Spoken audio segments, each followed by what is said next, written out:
the presidential handover ceremony in 2011. Welcome to a special moment in the 50-year history of our dear nation. Welcome to the 2011 inauguration ceremonies. Today we celebrate the triumph of our nation. Today our minds are engaged by the dynamism of our nation. Today our hope for the future is brightened. Today our blood pulses to the rhythm of the day. Today the colors of our nation dazzle in the sun and our senses drink in its rainbow. Oh, how our nation bursts today with radiance and luminosity. For indeed this is the land of tomorrow. Welcome to Nigeria the beautiful. We celebrate 12 years of unbroken democracy.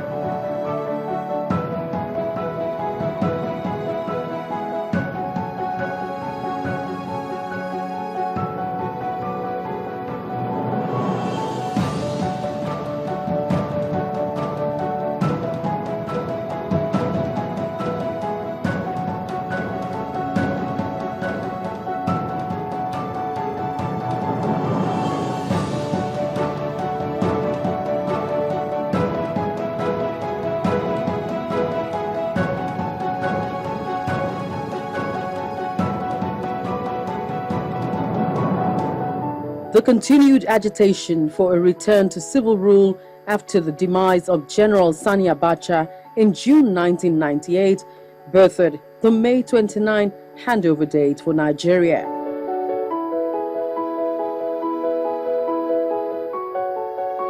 The interim government of the Abdulsalam Abubakar regime perhaps understood the concerns of Nigerians and the international community for a quick handover of power, not exceeding a year after General Abacha's death.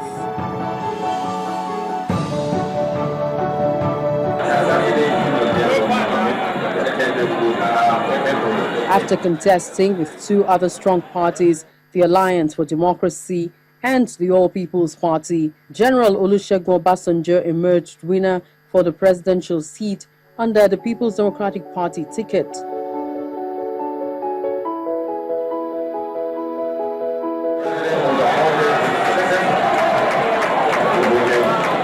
Kickstarting a civil rule on May 29, 1999, a position he occupied under the military regime from 1976 to 1979.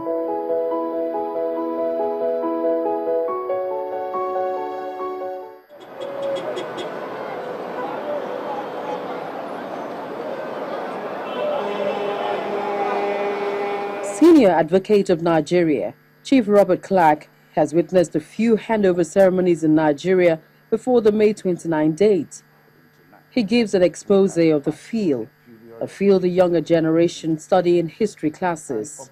In 1960 October, which was the first inauguration of Tafawa Balewa, I was, a young man, in the working class, and I was able to be present and watch all what was happening.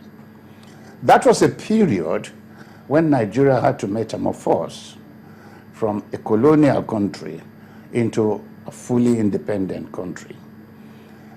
The proceedings then were organized principally, even though by Nigerians, was backed by the colonial masters. Therefore, you can see the English trend in the ceremony. The flamboyance was there. The English precisions about things were all there.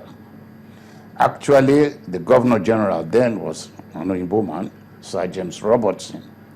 And the fanfare was a replica of a true British handing over. The lowering of the flag, it was a tremendous opportunity for young Nigerians like us then to see a transition from pre-independence to independence. That was the first I followed. The next that could happen was the 1979, because during the period 1960 to 1979, we had passed through a period of military interference. And Obasanjo's governor, or Muritala Obasanjo's military, government then, was handing over to a civilian government headed by Shagari. It was a transition that was from a military to a democratic transition. And the fun and the fear that one saw in 1960 was absent. Instead of the grandeur that was attached by the British, we found that the transition was a very carefully organized one, not with the flamboyance, but within, the precincts of an inner room. We did not have the privilege of seeing any grandeur attached to it. And I would say nothing unusual happened. The new transition that we are passing through now, because the other one again that happened in 1999 was a mere formality, from a military transition to a democratic transition. That is the re-emergence of Obasanjo as the new president of Nigeria. Again, there was not much grandeur attached to it. There was no flamboyance. It was an in thing. The military were not present. It was the Chief Justice of the Federation swearing in a new president, and with the little attendant, flamboyance that one, but it was not in the line of what we saw in 1960.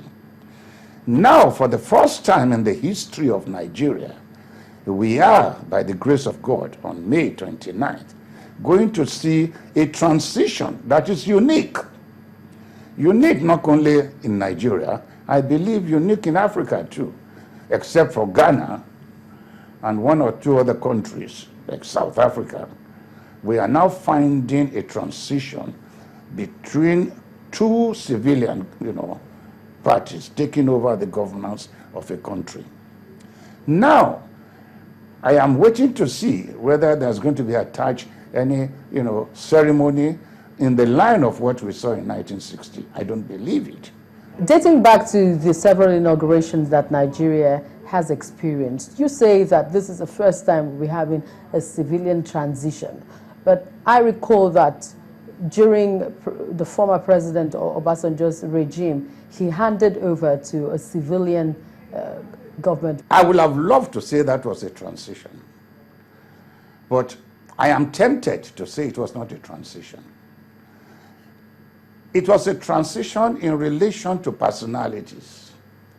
But the way and manner Obasanjo did everything then, it was a transition from one party head to another party head.